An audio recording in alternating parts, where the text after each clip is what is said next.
Well, there is in the Gulf region a lot of potential for philanthropy, but there's actually a lot of existing philanthropy.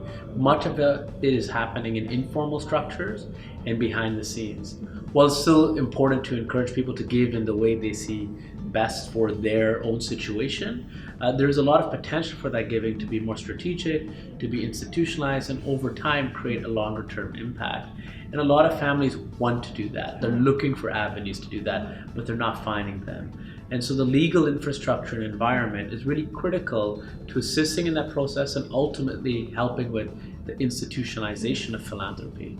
Over time, this is going to allow these offices, these families, these individuals to have foundations, to have institutional mechanisms that can give more intelligently, monitor the impact, find partners, and ultimately have a broader impact on the societies they live in and the world writ large.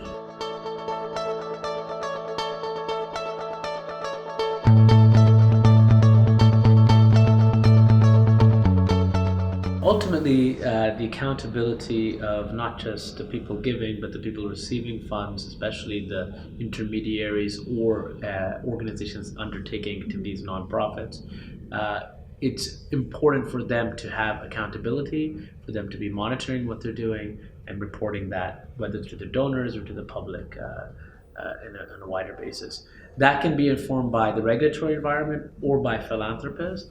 I think it really depends on the nature of the philanthropist and how much they are result driven and what they're actually asking for back.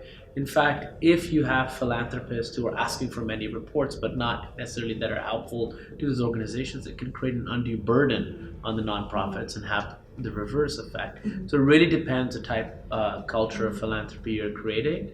And I think you have to be very careful that beneficiary organizations don't get caught in a reporting cycle rather than actually undertaking the very important work that they do.